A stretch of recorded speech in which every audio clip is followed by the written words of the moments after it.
Shalom, shalom, shalom, mes bien-aimés, chers frères et sœurs à travers le monde, soyez bénis, que la grâce et la paix de notre Seigneur Yeshua Hamashiach soient avec chacun d'entre vous.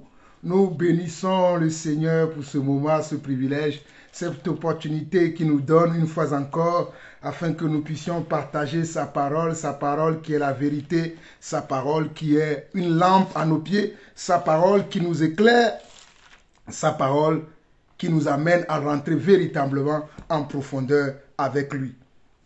Mes bien-aimés, chers frères et sœurs, c'est encore une immense joie pour moi encore de nouveau aujourd'hui de partager ce moment avec vous.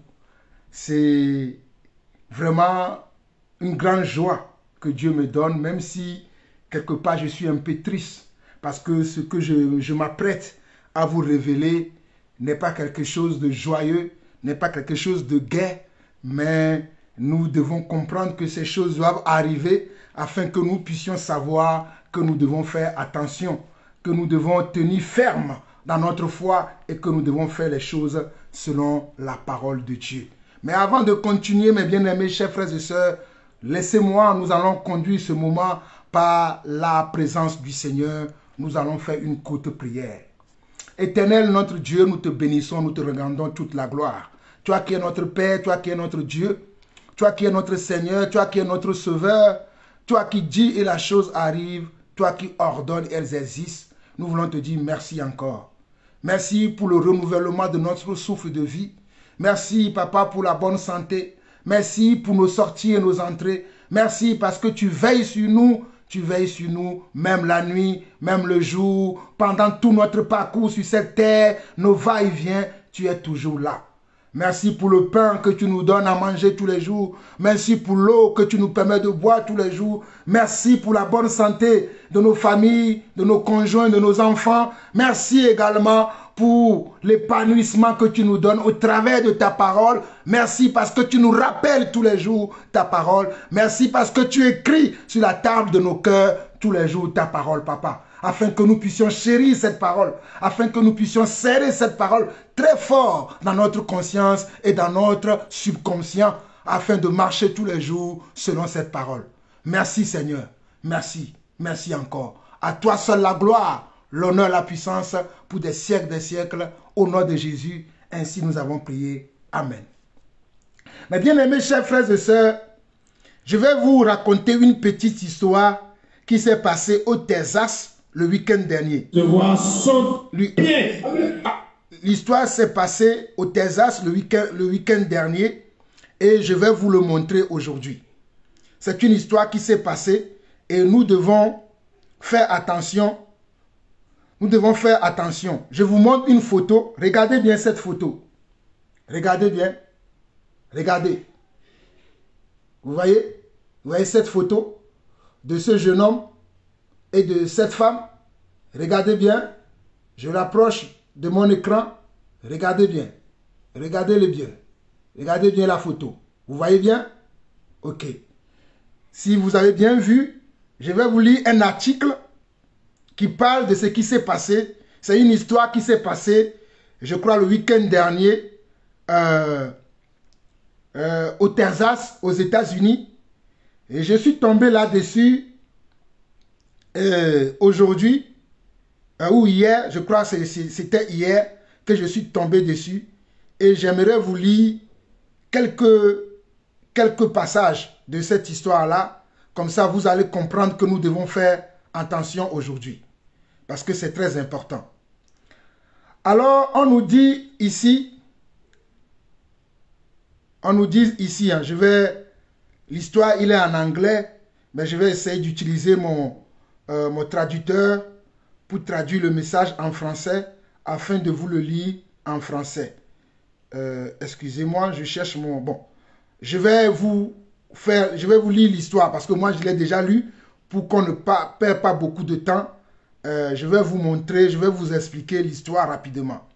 Au fait, l'histoire, c'est quoi? C'est un pasteur d'origine ghanéenne, vivant aux États-Unis et appartenant à une communauté chrétienne là-bas aux États-Unis. Et son nom, c'est Isaac. Le nom du pasteur, c'est Isaac. et le nom de son partenaire ou de sa femme que vous avez vu dans la photo que je vous ai montrée, c'est Sandra. C'est Sandra. Vous voyez la photo que je vous ai montrée. Je vais vous remontrer la photo rapidement. Et je crois que je vais vous montrer la vidéo et je vais interpréter moi-même. Mais je vais vous montrer la photo. La photo, c'est ça. Vous avez ici, vous avez monsieur Isaac. Hein, vous avez monsieur Isaac ici. Et vous avez Sandra de l'autre côté. Vous voyez? Vous avez monsieur Isaac et Sandra. Voici les deux amoureux. Et il y a eu un grand problème. On va dire, il y a eu un drame. Il y a eu un drame. Et je vais vous expliquer après. Je vais vous montrer la vidéo et je vais vous donner quelques conseils. Mais bien aimés chers frères et sœurs, dernièrement j'ai parlé du mariage dans l'église. Je vous ai dit que lorsqu'on est un enfant de Dieu et on veut se marier, on doit demander si Dieu est d'accord pour ce mariage. La première des choses que nous devons faire lorsque nous souhaitons nous marier, la première des choses que nous devons faire, c'est de prier et demander la vie de Dieu. C'est de prier et demander la volonté de Dieu. Car Dieu dit dans Matthieu 7, le verset 7, demandez et l'on vous donnera. Cherchez et vous trouverez. Frappez et l'on vous ouvrira. Donc si vous voulez vous marier, demandez votre conjoint à Dieu. Ne vous fiez pas à ce que vos yeux voient. Ne vous attachez pas à ce que vos yeux voient. Je répète encore. Ne vous fiez pas à ce que vos yeux voient. Ne vous attachez pas à ce que vos yeux voient. Ne vous attachez pas à vos sentiments. Allez demander à Dieu. Dieu dit dans Jérémie 33, le verset 3, « Invoque-moi et je te répondrai. Invoque-moi et je te répondrai. » La plupart d'entre nous, nous avons occulté Dieu de notre vie. Nous avons dit à Dieu, nous nous en foutons de toi. Moi, je vais me marier, pourquoi je dois t'invoquer? Moi, j'ai fait mon choix. Si je dois t'invoquer d'abord, avant de me marier, tu m'attendras longtemps. C'est comme ça que certains d'entre vous, vous vous comportez. Vous dites à Dieu, si moi je dois venir te consulter avant de me marier, quand même, c'est moi qui me marie. Pourquoi j'aurais besoin de consulter toi, Dieu, d'abord? Mais je n'ai pas besoin de te consulter. Je sais faire mon choix. Je connais, je sais. Pourquoi moi je vais te consulter? C'est ainsi que ce jeune pasteur, Isaac, que vous avez vu, selon cette photo, a fait aussi son choix dans l'église dans laquelle tous les deux, ils sont membres. Dans les choses que j'ai lues, apparemment, certains membres de l'église savaient aussi que cette sœur-là n'était pas véritablement une sœur. Mais ils n'ont pas prévenu le monsieur, le frère Isaac, ils ne l'ont pas prévenu. Ce monsieur Isaac, ils ne l'ont pas prévenu. Monsieur Isaac a épousé comment? A épousé Sandra. Et vous savez qu'en tant qu'enfant de Dieu, nous devons être chastes. Surtout vous les sœurs, vous devez être chastes jusqu'à votre mariage. Vous ne devez pas coucher ensemble jusqu'à votre mariage. C'est ce que, en tout cas, la Bible nous préconise. À moins que si vous avez déjà déviergé la personne, vous avez déjà couché avec la personne, ah là, les parents selon Exode 12, ils peuvent vous demander la dot, vous payez la dot et vous vous mariez avec la personne. Mais si tel n'est pas le cas, vous pouvez rester chaste jusqu'à votre mariage. C'est le choix que ces deux personnes-là ont choisi jusqu'à leur mariage. Ils se sont mariés et le jour de leur nuit de noces, Monsieur Isaac va découvrir quelque chose auquel il n'a jamais pensé, auquel il n'imaginait pas. C'est que cette femme, Sandra, avec laquelle il s'est marié, n'est pas née femme. Cette femme n'est pas née femme. Et Isaac a été choqué. Isaac a été traumatisé en voyant que cette sœur avec laquelle il venait de se marier, il venait de dépenser autant d'argent pour faire ce mariage, autant d'argent pour aller même à cette lune de miel et se rendre compte que finalement, ce n'était pas une femme originelle. C'était une femme fausse, c'est-à-dire une femme transgenre, une femme qui a changé de sexe. Elle n'était pas née femme. Et comme il était choqué, comme il était traumatisé, pour ne pas dire trauma-choqué, et comme lui-même, il n'est même pas rempli du Saint-Esprit, voilà pourquoi il se retrouve dans cette situation, il va planter 40 coups de couteau à cette femme-là. Il va la poignarder avec plusieurs coups de couteau. Et il va se retrouver en prison après. Il va être accusé de meurtre. Il va être accusé de meurtre après. Mais bien aimés, chers frères et sœurs, je saisis encore cette histoire pour vous dire, ne prenez pas votre vie à la légère. Ne prenez pas votre vie à la légère. Soyez sérieux avec Dieu. Soyez sérieux avec Dieu. Soyez des personnes qui aiment Dieu, qui prient beaucoup, qui cherchent Dieu dans toutes les décisions et les choix que vous devez faire. Je répète encore, soyez des personnes qui cherchent Dieu dans les moindres détails. Parce que Dieu est également dans les moindres détails.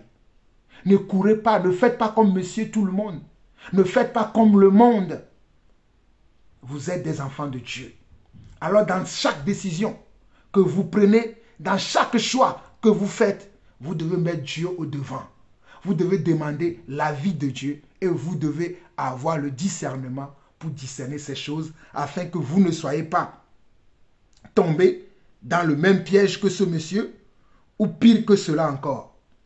Donc mes bien-aimés chers frères, je vais vous jouer la vidéo qui est en anglais et je vais essayer de résumer pour vous afin que vous puissiez saisir l'histoire. Donc c'est très important. C'est très important que vous puissiez comprendre ces choses. Donc, story. Ghanaian pastor in Texas arrested for stabbing transgender wife to death. Good evening, Michael. Hello, Paul. Ha! Is it true though? So information at this time is quite scant because it just happened. As at now, he's in police custody. I've not found major news outlets reporting on this. So as of now, we've had what we would call blog sites, tablets, and so on. So it is most likely true because a lot of people are talking about it. But we've not found major news sites talk about it. BBC has not said anything about it. CNN has not. It's just Ghanaian sites that talk about things in the US and so on better. So for now, maybe it's gossip. But it is information. And it begins to look like it's true. Okay. Yes. So they live in Texas, not Atlanta. They live in Texas. Yes. Yeah. So if so what? Attendez. Hein. Au fait, le monsieur qui fait l'émission demande à ce monsieur, est-ce que cette histoire est vraie? Et le monsieur lui a confirmé en quelques mots hein, que l'histoire est vraie, que dans toute la communauté ghanéenne, cette histoire a été connue que voilà, un pasteur ghanéen a tué une femme. Et il a été arrêté. Donc, il dit au monsieur que c'est une histoire vraie. Nous continuons. So what's the story? This is he's Ghanaian. He's a Ghanaian. And he has a church. Yes. Was she a member of the church? She was a member of the church. But what happened is a pastor, a man of God, a Ghanaian based in the US, was courting a member of his church. Some people might have some concerns with that, but that's what was happening. And then later on, they found themselves married because of his beliefs, because he was a devout Christian, devout man of God. Did you get that? Information is not out there yet. Very, very little. So we're still waiting. Was it his first marriage or? Most likely, because nothing has been stated. Okay. So because he was a Christian, he didn't believe in sex until marriage. On the night of the wedding, he discovered as they consummate. You know, upon marriage, you consummate the marriage. Yes. So what happened? How could it happen? They were going to begin consummation of the marriage, and then he sees something that was very, very shocking to him. What he would not expect to see when you go with someone you believe is a woman, your wife, to consummate the marriage. Hasn't he completed the process? No. So you see, as a Christian, if you're not engaging in any sexual activities until you marry, you will have no idea. And again, look at this. No, but I'm saying that the transgender people, don't they complete physical change? Right. Absolute. So there's a gigantic conversation around au fait, le monsieur qui fait l'émission demande à son homologue, hein, qui dit, qui lui dit, est-ce que vous êtes sûr que la fille là est membre de l'église du pasteur? Il lui a confirmé que la fille est membre de l'église du pasteur et que le pasteur, c'était son premier mariage et que vous savez que dans le mariage des religieux, des chrétiens, ils ne doivent pas se connaître, ils doivent se connaître qu'après leur mariage, ce qui a été fait est que la nuit du mariage, le monsieur voulait consommer le mariage, il voulait aller vers sa femme et c'est là qu'il va découvrir quelque chose qui va le choquer et c'est là où il saura qu'il est en face d'une femme qui est une transgenre. Et le monsieur lui dit que non. Le monsieur lui pose la question, est-ce qu'il n'avait pas remarqué quelque chose physiquement sur la fille pour savoir, est-ce qu'il n'a pas eu une arlette, il n'a pas vu quelque chose qui devait le situer, qui devait lui dire que ce n'est pas, il y a quelque chose qui ne va pas. Il dit que non, il n'a rien vu. Continuons.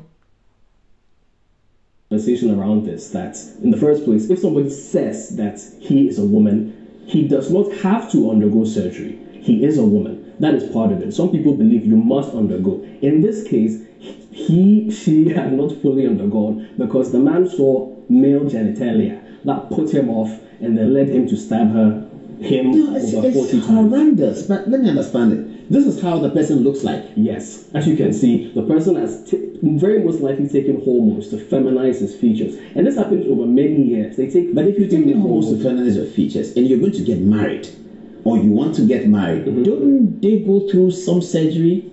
They would. To give them female genitalia? They do. And the surgery is called a vaginoplasty, where they take the male genital organ, they slice it off, and then they fashion an artificial vagina. So they create a female genitalia? They do. And so you will not see traces of where the female, it won't look like, it won't look different from other female genitalia? For all intents and purposes, appearance-wise, it looks like female. Yeah, so au fait, le journaliste lui pose la question où l'animateur dit, mais dans tout ça là, est-ce que le monsieur ne savait pas que la fille, elle avait fait, comment on appelle ça, une chirurgie pour avoir voilà, le sexe de femme là, pour avoir le sexe de femme, mais il a fait une opération. Est-ce qu'elle a fait l'opération? Est-ce qu'elle a suivi le processus? Tu sais, tous les processus que ces personnes qui sont nées hommes, mais qui veulent devenir femmes, ou les femmes qui sont nées femmes, mais qui deviennent hommes, ils ont un processus qu'ils suivent. Est-ce que la fille là n'a pas suivi tous ces processus là pour aller jusqu'au bout? Comment ça s'est passé pour que le monsieur là ne s'est pas rendu compte et que ça arrive à ce niveau là? Il n'a pas eu une alerte, il n'a rien vu, il n'a rien remarqué. Ce sont les questions, les interrogations que ce animateur d'émission est en train de faire avec ce journaliste. Je sais que mon anglais n'est pas tellement terrible, mais j'essaye de vous traduire autant que ce peut selon ce que je comprends. Mais vous qui connaissez mieux l'anglais, vous allez mieux comprendre que moi. Mais moi j'ai compris. Yeah, so if that is there, the pastor will not be concerned so long as he doesn't know the history. True, except in this case that wasn't what happened. You see, there are a lot of people who they call them femboys or she-males. A woman who definitely looks like a woman on the outside, but has male genitalia, has not completed the process of transitioning. So they call them transsexuals. You are in the process of transitioning. Why do you get married to a man, an unsuspecting man, a lot of people who's looking for marriage for the purpose of procreating and all that? A lot of people believe they're entitled to do that. But entitled? Once you identify as a woman, obviously you're a woman. If a man says he's heterosexual and you are a woman, by your own proclamation, he should find you attractive enough to marry.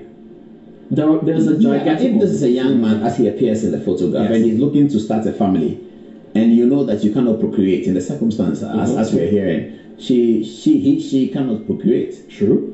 So, well, is she Ghanaian as well, though? We don't have that information yet. But no, it's an American. Sorry, it's an American. But the church people knew that. They knew, and she used to be a man. Or at least heavily suspected, and did not clue the pastor in. Again, most likely because this person who says he's a woman should be respected as a woman. And the questions you are presenting are very, very logical and commonsensical. But in some places in the US, questions like this can actually get you in very big trouble. Oh, I see. Like that, how dare you question that this person that says he's a woman is not a woman? Why are you not believing their identity as a woman? But whether you're a woman or not, it has to do with genitalia.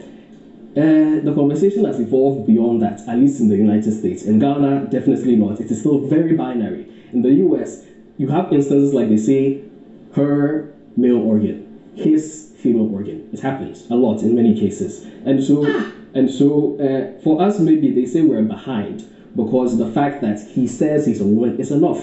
Maybe you want to have children, but then you can explore surrogacy, you can explore adoption. There's so many opportunities. Mes chers amis, le monsieur qui est en noir, qui doit certainement être aussi un journaliste, essaye d'expliquer à son autre homologue journaliste aussi, ou bien animateur de télévision, ou bien de show, que, en fait, c'est la transition avec ces genres de personnes se passe sur plusieurs étapes. Ça se passe par plusieurs étapes. Et que j'essaie de vous résumer en quelques mots, hein, parce que je ne sais pas comment couper et expliquer à chaque mot, mais j'essaie de vous résumer. Et l'autre journaliste, le monsieur qui est en costume, est beaucoup choqué. Il lui dit, mais est-ce que après avoir fait tous ces gymnastiques, toutes ces choses qu'ils font là, ces hommes qui veulent devenir femmes, est-ce qu'ils peuvent procréer? Est-ce que après avoir même changé leur sexe, qui est un sexe mâle en sexe féminin, est-ce qu'elles auront aussi la capacité de procréer après? Et le journaliste explique encore que bon, il y a certaines possibilités qu'on peut dire qui existent aujourd'hui. Bon, bref, il lui explique que comment ces choses-là se passent aujourd'hui. Il dit que la plupart des gens font ces choses-là aujourd'hui. C'est-à-dire les hommes qui veulent devenir des femmes qui veulent devenir des hommes, ça se fait. Donc, ce qui est le cas de ce jeune pasteur et de ce monsieur.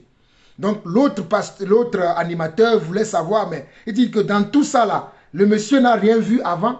Le monsieur n'a pas su comment toutes ces choses-là ont démarré pour savoir qu'il n'est pas en compagnie de la bonne personne. Comment il est choqué.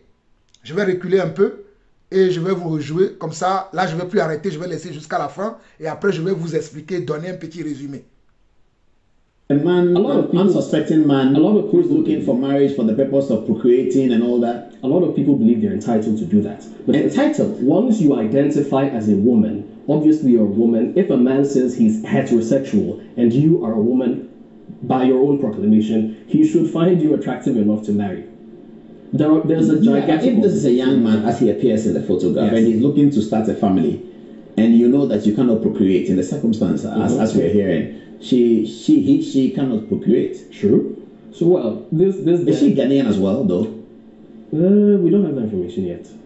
But no, it's an American. Sorry, it's an But American. the church people knew that They knew, and she used to be a man. or at least heavily suspected, and did not clue the pastor in. Again, most likely because this person who says he's a woman. Cette partie est très importante. Le journaliste a demandé est-ce que la femme est ghanéenne. Bon, le monsieur a dit que non, lui n'est pas ghanéen, mais le monsieur est ghanéen. Est-ce que le journaliste, l'autre qui est en costume, a demandé à l'autre, est-ce que les autres membres de l'église savaient que la fille était un homme avant de devenir une femme? Il a dit oui. Les autres membres de l'église savaient que la fille était un homme avant de devenir une femme. Ce détail-là est important, c'est pour ça que je l'ai arrêté pour vous expliquer. Maintenant, je vous fais suivre la vidéo et nous allons conclure après. Says a woman should be respected as a woman. And the question is very, very logical and commonsensical. But in some places in the US, questions like this can actually get you in very big trouble. Oh, I see. Like that, how dare you question that this person that says he's a woman is not a woman? Why are you not believing their identity as a woman? But whether you're a woman or not, it has to do with genitalia. The conversation has evolved beyond that, at least in the United States. In Ghana, definitely not. It is still very binary. In the US, you have instances like they say, her male organ, his female organ. It happens a lot in many cases. And so for us, maybe they say we're behind because the fact that he says he's a woman is enough. Maybe you want to have children, but then you can explore surrogacy, you can explore adoption. There's so many opportunities, technology has advanced, so it's very, very possible. Now, along these lines, I want us to engage in a very brief activity. I want you to tell me something. What do you think of, how attractive do you find these individuals? Wow, that's a good question. I like the middle one. They're very, very attractive. Yes. I would say very, very beautiful ladies. Yes. I want to inform you, Paul, that these are all men. They are men? All of them are men. By genitalia? Yes, born men. But do they still hold the male genitalia? This is Jazz Jennings. She has transitioned fully. A Jazz? Does not have Jazz. Jazz, okay. She does not have male genitalia. This is Kim Petras, a famous musician, also does not have. This is Hunter Schafer. For this, I'm not clear. So I want you to see how. So she does not have male genitalia? No. This woman? No, does not. Her? Transitioned very early. She has male genitalia? No, has female. Oh, she has female genitalia? Yes. Okay. Very, very by young. surgery? Yes, very, very young. As a little boy. So it won't indicate to anyone that she used to be a man? For all intents and purposes. But that's what I thought that this person who's been unfortunately stabbed would have done. No. What about? Because this is Kim Petras, also fully transitioned. Used to be a man, now a woman. And so Schafer is an actress or actor, depending on how you see it. So do you have her former photographs of being I male? do, in fact. Okay. So this is Jazz Jennings. This is him as a little boy. Now, people are a bit critical about his story because it was his mother that was very, very big proponent of this, pushing him. And so they say that his mother pushed him into this, and now he is a woman, and this is his life. And one of the problems with the vaginoplasty, this surgery, is that you constantly have to be going through certain procedures. Otherwise, you might get infection, you might get sick over time. So this surgery that you take to transition from a man fully to a woman, it's not perfect. It is not. You need to constantly, they call it dilating, to constantly treat it, or it will become infected. It's a wound. It looks like the female genitalia, but it's not. Yeah, this is heavy. Also, we have, this is Kim Petras. This was a man. Oh, the same person? Yes. No, a different person. This is the musician. Yeah, I know. These two photos are the same person. Yes, the same person. Used to be as a man and now a woman. Exactly. So there are a lot of happening to this world. Now, on the back of this, I want to present what a lot of people are saying now, that because I showed you these images and you could not tell that they were women, why don't we just accept them as women? That's what a lot of people say, because you see them and you can't tell. And so why do you want to get angry when they tell you that they used to be men? Because the things that women have that attract you, they have. Unless you find out that they weren't, then you're turned off. But once you see it, should that not be enough for you to accept? But if they are making a legal argument in the corridors of Harvard and Princeton and MIT, that legal argument should suggest to them that in terms of rights and freedoms, your rights and freedoms end where another's begins. Indeed. So I'm not wishing to trample upon LGBT rights. But if you want to get married to me, you ought to disclose that you are LGBT. That also is my right to know. And they must understand that, because the legal corridors of Harvard will suggest that to anyone, that according to the rights of people, first generation, second generation, however you call them, third generation rights, I do have a right to know that you are this kind of human being. So you can't come in. You can have your LGBT all you want. You can do, but as soon as I see you as a woman and I want to get married for the purpose of raising a family, I ought to be told and be informed that this is what has happened. And then I decide whether I want to go along with it. I'm not going to beat you up. I'm not going to report you to the police. I'm not going to say that you've done something wrong. But I step away that I cannot marry you. We can remain friends. So they have the right to disclose these things. And if you ask these questions, you shouldn't be told to be. You shouldn't be told of as a transphobic and all that. I'm not sure about that. The argument that is made is an empathy argument, that you should empathize with them. They are new in society. But they're coming into my space. If they are not coming into my space to affect my life, I don't have any problem with it. And that's the issue about teaching children. I take my child to school and you're telling him that you can be a woman if you want. No. If you want to turn yourself from man to woman, by all means go ahead. God bless you. And then we love you. You may go to heaven. Of course, amen. But you cannot impose that on another. And this is the problem of the LGBT plus group. They wish to impose themselves on the rest of society. We don't like that. They should keep their LGBT. We keep our... They don't like you to say straight anymore. Apparently, it's not being... They call it cis.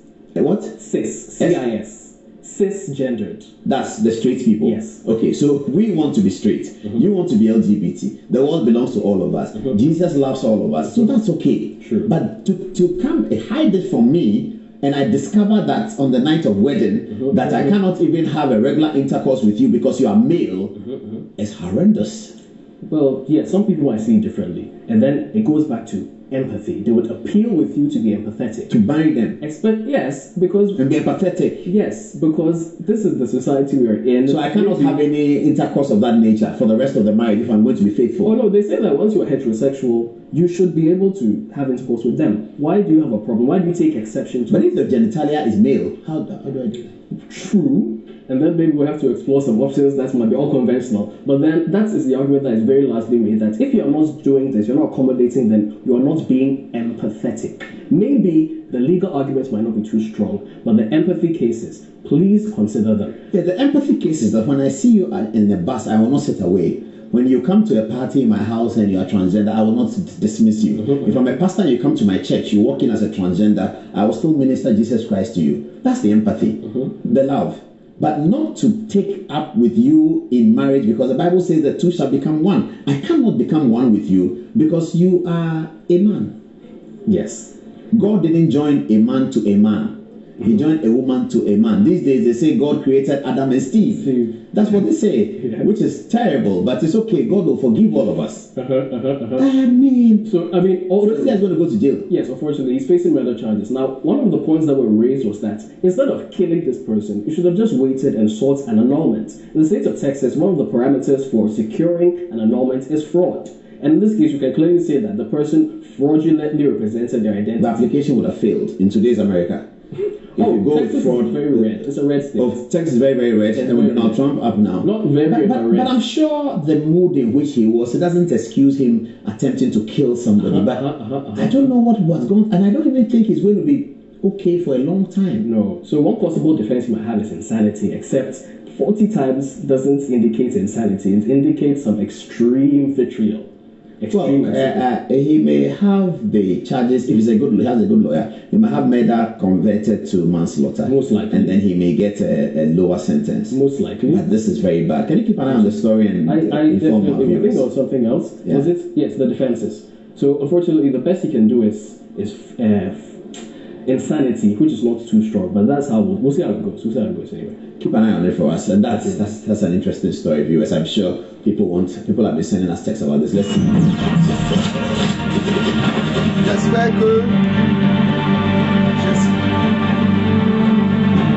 que vous avez compris. Mais je vous explique parce qu'il y a tellement beaucoup de choses à dire. Mais je vais faire un petit résumé. Au fait, l'autre journaliste en costume posait des questions à l'autre journaliste pour essayer de comprendre un peu la situation. On a parlé un peu au début de comment il disait, est-ce que les membres de l'église savaient, bon là, le monsieur, la femme aussi était-il ghanéenne, tout ça. On a vu déjà tout ça là. Ce que le monsieur disait, il demandait à l'autre, à son collègue journaliste, que c'est là où il a parlé du problème de LGBT. Vous connaissez les problèmes de LGBT aujourd'hui. Il dit, bon, on ne peut pas obliger les gens de ne pas vouloir ce qu'ils veulent. Parce que bon, nous savons que notre Dieu, le Dieu que nous servons, Dieu est amour. Donc, certes, tu peux avoir cette envie, tu peux désirer, d'abord tu es une femme, tu peux désirer être un homme, c'est ton choix. Ou bien tu peux être une femme et désirer être un homme, c'est ton choix. Ou bien être un homme, désirer être une femme, c'est ton choix. Mais l'imposer aux autres, cela posait un problème à l'autre journaliste. Cela lui posait vraiment à l'autre journaliste qui est en costume. C'est pour ça qu'il a soulevé le problème du lobby, des lobbies LGBT. Il y avait aussi une partie que j'avais déjà expliquée, mais j'explique aussi un peu. Il demandait à l'autre journaliste, est-ce que les gens qui font de telles pratiques-là, sont-ils ou bien ont-ils la possibilité après de pouvoir procréer ou pas, de pouvoir avoir des enfants, de pouvoir procréer ou pas. Et l'autre journaliste lui expliquait que non, au jour d'aujourd'hui, il y a plusieurs possibilités. Il y a, vous savez, les inséminations qu'on fait, et il y a plein de choses qu'on peut faire qu'aujourd'hui, il y a plusieurs possibilités. Donc ça, ce n'est pas vraiment un souci. Une des choses aussi qu'il avait dit, et que l'autre journaliste aussi demandait, c'est qu'il était tellement, il parlait des choses qui se font dans les écoles, dans les universités, comment ces pratiques-là sont dans ces milieux-là aujourd'hui. Mais il essayait de demander à l'autre comment lui il voit ça. Et l'autre lui a dit qu'il ne faut pas aller trop loin, il ne faut pas pousser trop loin, mais ce sont des choses qui sont dans la société, qu'on le veut ou pas. Et l'autre lui a dit non, ce n'est pas qu'il nie que ces choses sont là. Mais il dit que dans le plan original de Dieu, Dieu veut que l'homme épouse une femme. Hein? Il a dit que Dieu a créé Adam et Ève. Dieu n'a pas créé Adam et Adam, ni Ève et Ève. Il a créé Adam et Ève. Donc si toi, tu ne veux pas être Adam ou tu ne veux pas être Ève, tu ne peux pas l'imposer à l'autre personne. Il dit, nous croyons, nous savons que Dieu vous aime, vous qui êtes des homosexuels, vous qui êtes des gays, des lesbiennes, vous qui êtes des femmes mais qui sont devenues des hommes, ou vous êtes des hommes qui sont devenus des femmes, nous savons que Dieu vous aime. Mais tu ne peux pas être dans cet état et vouloir t'imposer à quelqu'un d'autre. Parce que la personne vers qui tu vas aller, lui n'a pas souhaité changer son identité originelle que Dieu lui a donnée. Toi, certes, tu l'as fait. On ne te juge pas, on te laisse dans cet état. Je parle du propos de le journaliste qui est en costume. C'est de cette manière-là qu'il abordait le sujet avec son autre homologue qui essayait de lui expliquer les choses qui sont passées. Il lui a montré plusieurs photos des stars. Et certains se nommaient, un des stars se nommait Jazz. Il a dit que c'était un homme avant, il est devenu une femme. Et il a profité en lui montrant cette photo, de parler de comment ça se fait, la transition quand on change de sexe. Il a profité pour lui parler de ça.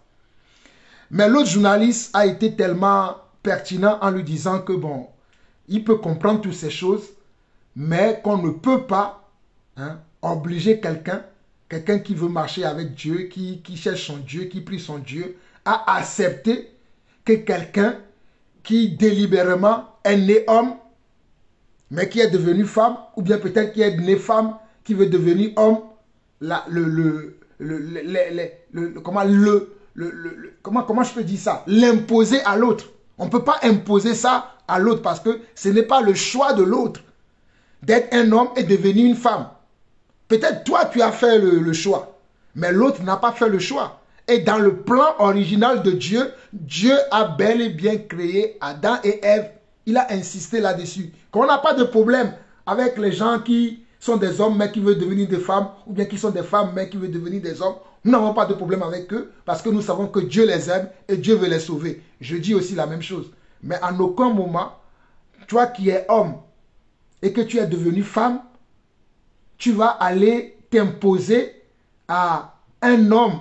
Mais non, tu trompes l'homme, tu mens à l'homme parce que tu n'es pas un homme, tu n'es pas une femme. Tu étais un homme, même si tu as fait la chirurgie et qu'on t'a donné un sexe féminin. Tu as eu un sexe féminin, à l'origine, tu n'es pas une femme. C'est ça ce que l'autre journaliste qui était en costume essayait de faire passer aussi, que ce n'est pas logique, ce n'est pas bon. Et même si on a l'amour de Dieu, on ne peut pas accepter de telles choses. Donc, eux aussi, les journalistes ont parlé de cette histoire. Vous voyez comment cette histoire a touché le monde. Cette histoire s'est passée le week-end dernier. Ça s'est passé le samedi dernier. C'est la nuit du samedi dernier que le monsieur là a donné plusieurs coups de couteau. Le monsieur Isaac a donné plusieurs coups de couteau à la femme Sandra qui était un homme qui est devenu femme parce qu'il s'est senti trahi, il s'est senti trompé. D'où ce que je vous disais au début de cette vidéo, parce que je vous ai exhorté dernièrement à vous les jeunes sœurs, vous qui voulez vous marier, que quand vous voulez vous marier, il faut chercher la volonté de Dieu. Soyez dans le discernement.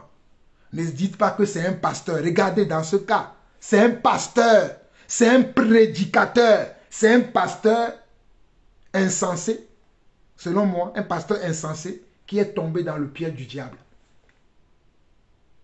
Tu es là mon frère, tu es là ma soeur, voici un pasteur qui est tombé dans le piège du diable. Mes chers frères et sœurs, j'insiste, ne perdez pas votre vie. Le diable, quand il vient pour détruire votre vie, il ne va pas venir comme ça, en disant que je suis le diable. Il va passer par tous les moyens pour détourner votre attention. Et le diable a détourné l'attention de ce pasteur.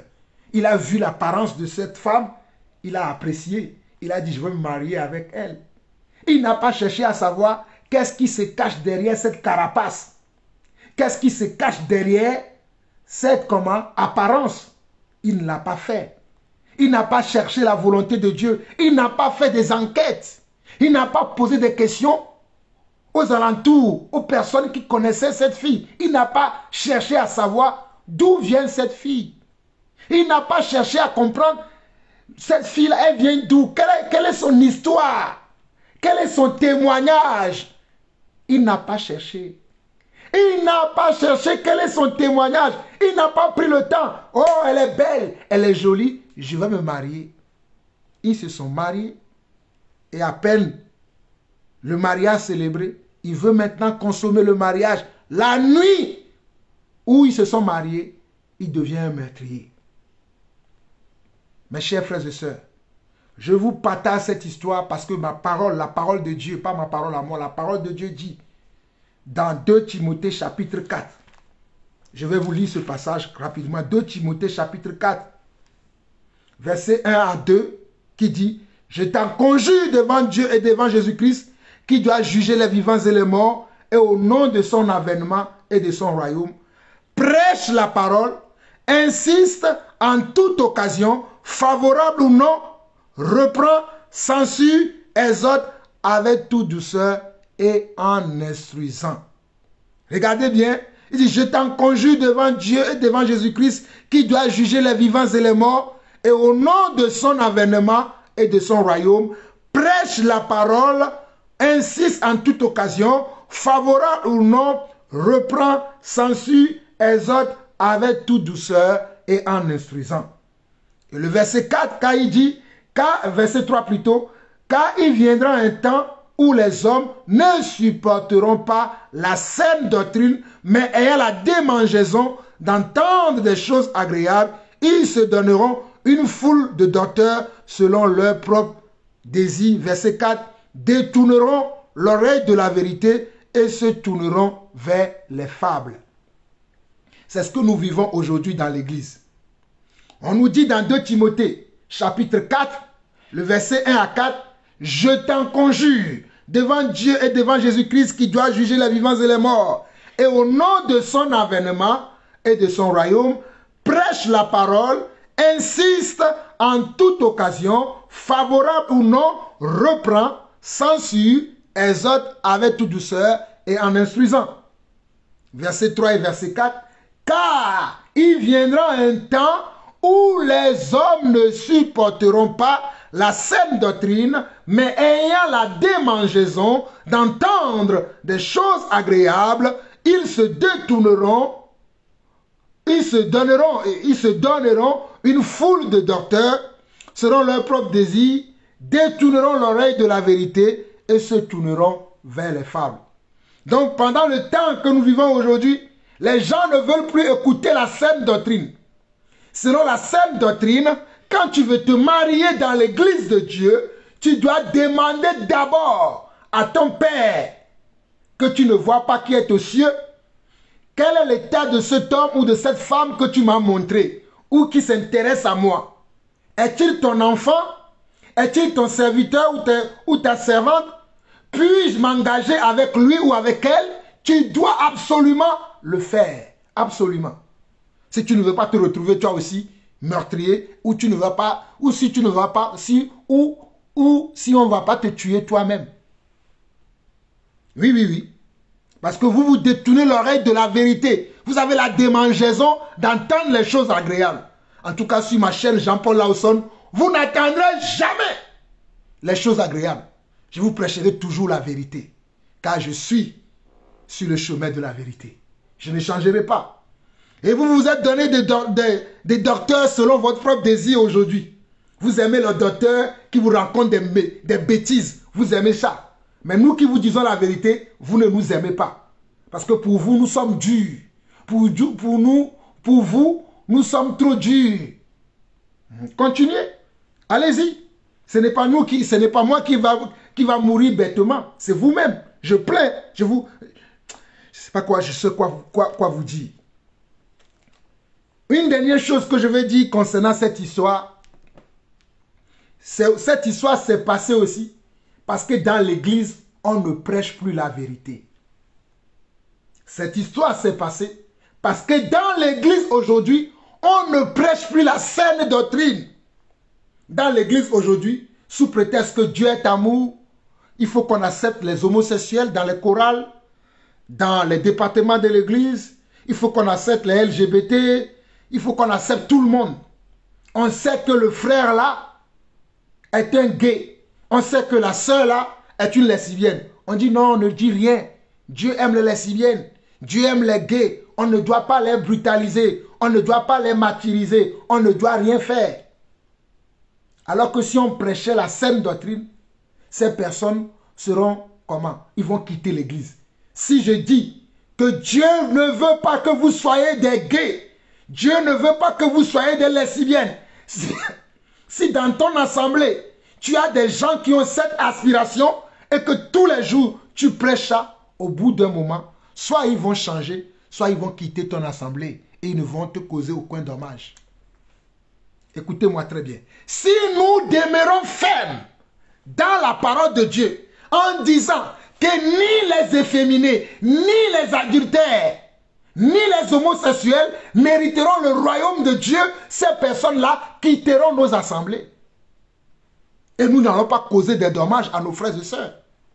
Mais sous prétexte qu'aujourd'hui, là, il faut être dans le politiquement correct. Jean-Paul Lawson n'est pas politiquement correct. Ni les homosexuels, ni les gays, ni les lesbiennes n'ont leur place dans l'église. Écoutez-moi très bien. Je suis l'apôtre Jean-Paul Lawson. Ni les homosexuels, ni les lesbiennes n'ont leur place à l'église. Ils n'ont pas de place dans l'église. Mais je confirme que Jésus est mort pour vous. Si vous voulez changer, vous êtes la bienvenue dans l'église.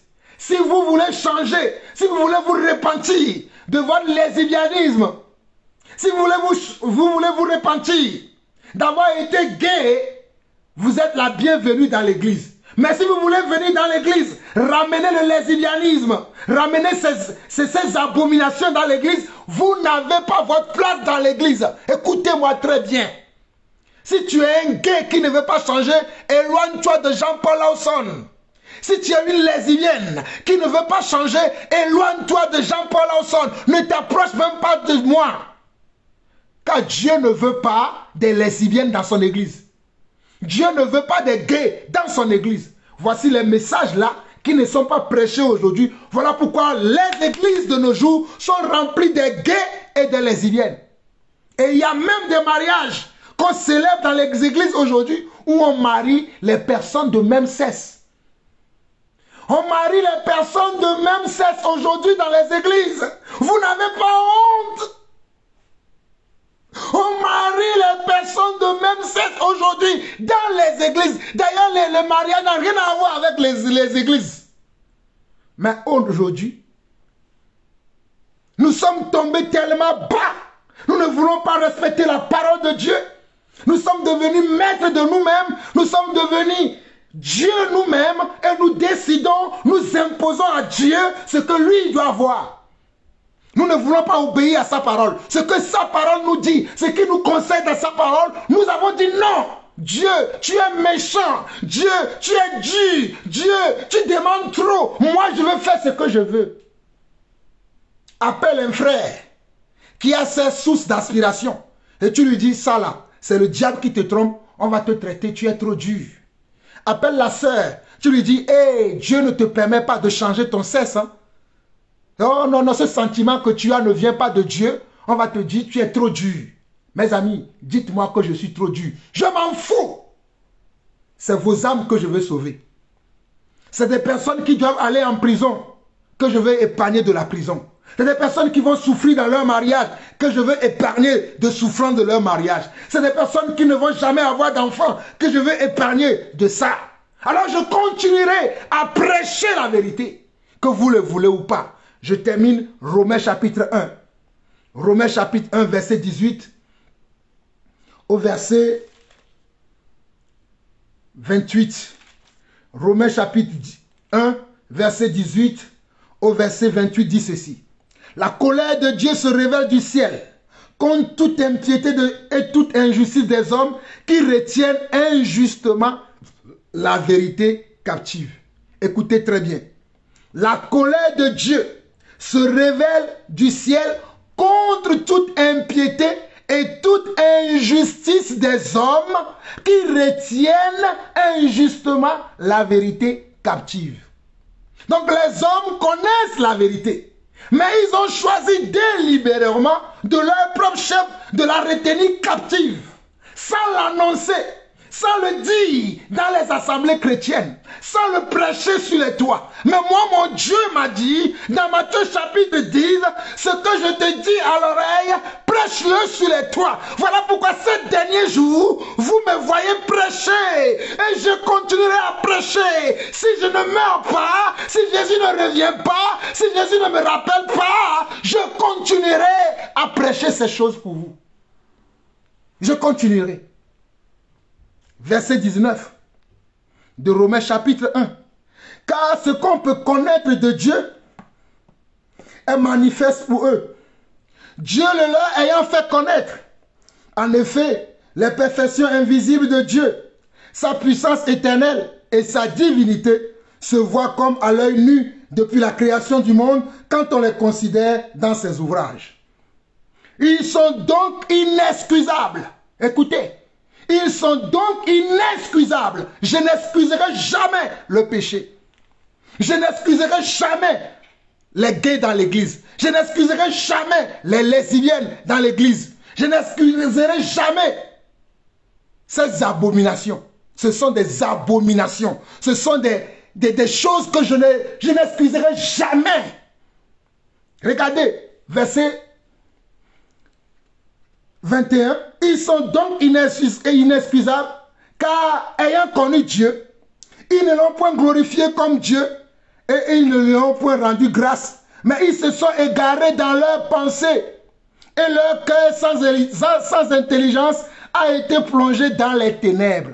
Regardez, verset 21 de Romains chapitre 1, car ayant connu Dieu, ils ne l'ont point glorifié comme Dieu et ils ne lui ont point rendu grâce, mais ils se sont égarés dans leurs pensées et leur cœur sans intelligence a été plongé dans les ténèbres. Leur cœur sans intelligence, sans la crainte de Dieu, sans le véritable amour de Dieu, les a plongés où? Dans les ténèbres. Et ils sont dans les ténèbres. Se vantant d'être sages, ils sont devenus fous. Regardez, ils se vantent qu'ils sont sages, hein? Mais en réalité, ce sont des fous ambulants. Un fou, ce n'est pas seulement celui qui parle dans la rue qui a des habits déchirés. Hein? Il y a des gens que vous voyez là, ils sont vêtus véritablement, ils sont tellement propres, plus propres, oh, excusez-moi, plus propres, oh, plus propres que vous et moi. Ils sont plus propres que vous et moi. Mais ce sont des fous. Écoutez-moi très bien, ce sont des fous. Fuyez les fous qui sont dans vos communautés. Chassez-les de vos communautés. N'embrassez pas un fou. Les mauvaises compagnies corrompent les bonnes mœurs. Dégagez les fous de vos assemblées. Fuyez-les. Verset 23. Ils ont changé la gloire du Dieu incorruptible en image représentant l'homme corruptible, des oiseaux, des quadrupèdes et des reptiles. C'est pourquoi Dieu les a livrés à l'impureté, selon les convoitises de leur cœur. Comme vous avez connu Dieu, et vous ne voulez pas le glorifier, l'honorer, le craindre, le respecter, comme Dieu, Dieu vous a livré au penchant de vos cœurs. Cela est normal, parce que vous avez connu Dieu, mais vous ne voulez pas l'honorer comme Dieu. Verset 24 de Romains chapitre 1. C'est pourquoi Dieu les a livrés à l'impureté, selon les convoitises de leur cœur. Ainsi, ils déshonorent eux-mêmes leur propre corps, eux qui ont changé la vérité de Dieu en mensonge et qui ont adoré et servi la créature au lieu du Créateur qui est béni éternellement. Amen. Aujourd'hui, vous adorez la créature au lieu du Créateur. Vous ne voyez pas que vous êtes des aveugles qui conduisent d'autres aveugles et tous deux, vous allez tomber dans une fosse. Vous ne voyez pas que vous êtes aveugles. Au lieu d'adorer le Créateur, vous adorez la créature. Moi, Jean-Paul Hauson, Je vais aller adorer une créature qui a des oreilles mais qui ne voit pas, qui n'entend pas, qui a des yeux mais qui ne voit pas, qui a des nez mais qui ne sent pas. Mais mon Dieu voit. Il voit jusqu'à la profondeur de mon cœur. Je préfère adorer Dieu. Moi, j'ai fait mon choix. Comme Josué a dit.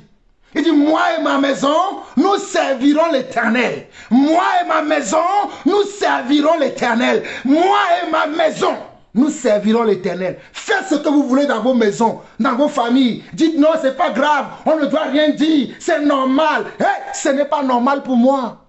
Peut-être c'est normal pour vous. Moi, ce n'est pas normal pour moi. Je continue verset 26 au verset 28. C'est pourquoi Dieu les a livrés à des passions infâmes, car leurs femmes ont changé l'usage naturel à ce qui est contre nature. Et de même, les hommes, abandonnant l'usage naturel de la femme, se sont enflammés dans leurs désirs les uns pour les autres, commettant homme avec homme des choses infâmes et recevant en eux-mêmes le salaire que méritait leur égarement. Comme ils ne se sont pas souciés de connaître Dieu, Dieu les a livrés à leur sens réprouvé pour commettre des choses indignes. Je continue. Étant remplis de toute espèce d'injustice, de méchanceté, de cupidité, de malice, plein d'envie, de meurtre, de querelle, de ruse, de malignité. Rapporteurs, médisants, impies, arrogants, hautains, fanfarons, ingénieux au mal, rebelles à leurs parents, dépourvus d'intelligence. Un enfant rebelle a besoin d'être puni. Un enfant qui est rebelle là, pour le mettre dans le droit chemin, il lui faut la correction. Mais aujourd'hui, vous ne voulez pas corriger vos enfants. Oh non, c'est normal. Je dois l'accepter. Si c'est dans cette posture que mon enfant se sent bien, pourquoi toi tu ne veux pas que je laisse mon enfant dans cette posture? Je n'accepterai jamais un enfant que j'ai mis au monde, que j'ai nommé garçon, parce que je l'ai vu garçon, et qu'un jour, il vient me dire, papa, je ne me sens pas garçon, je vais le gifler, donc tu es un garçon. Une fille que j'ai mis au monde, c'est une fille. Je l'ai nommée fille. Plus tard, elle vient me dire, papa, je ne me sens pas fille. Je vais le gifler, comme tu es fille. Je t'ai donné un nom de fille. Voilà ce que moi je fais dans ma famille. Allez me signaler où vous voulez. Verset 30 au verset 31.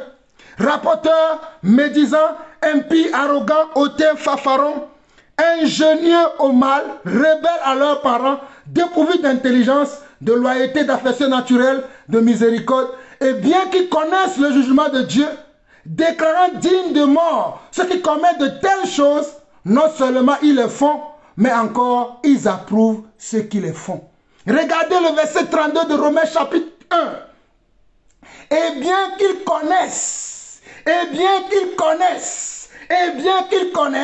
le jugement de Dieu. Ces gens qui approuvent ces choses dans les assemblées aujourd'hui, dans leur communauté aujourd'hui, dans leurs églises aujourd'hui, ils connaissent le jugement de Dieu concernant ces choses. Ils le connaissent, ils le savent. Ils ne peuvent pas dire qu'ils ne le savent pas. Ils le savent. Mais ils approuvent ces choses-là. Regardez le verset 32 de Romains chapitre 1. Et bien qu'ils connaissent le jugement de Dieu, déclarant dignes de mort ceux qui commettent de telles choses, non seulement ils les font, mais encore ils approuvent ceux qui les font. La plupart de vos pasteurs eux-mêmes aujourd'hui, ils sont comment? Ils sont dans ces choses. La plupart de vos pasteurs sont des gays. Écoutez-moi très bien. La plupart de vos pasteurs, ce sont des gays. La plupart de vos sœurs, les diaconesses, ce sont des lesbiennes.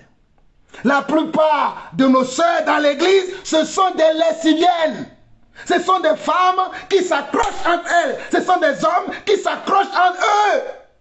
Vous n'avez pas honte de déclarer digne que ces gens qui commettent de telles choses ne verront pas Dieu. Vous ne pouvez pas prêcher ça tous les dimanches dans vos assemblées. Vous avez peur. Nous, on n'a pas peur de dire la vérité. Mes bien-aimés, chers frères et sœurs, je m'arrête là. Je vous ai dit toute la vérité en se basant sur ces faits qui s'est passé au Texas, aux États-Unis, pour vous prêcher encore la vérité, afin que ceux qui ont ce désir dans leur cœur, que mon Père, oh le Dieu d'Abraham, d'Isaac et de Jacob, détruise cela dans votre cœur aujourd'hui même. N'aimez pas le monde, ni les choses qui sont dans le monde. N'aimez pas le monde, ni les choses qui sont dans le monde. C'est ça ma prière pour vous. Que le Seigneur, mon Dieu, le Père d'Abraham, le Père d'Isaac et de Jacob, vous bénisse. Vous avez écouté votre frère, le serviteur, l'apôtre Jean-Paul Lawson. Nous nous verrons prochainement. Shalom, shalom, shalom. Nous vous aimons.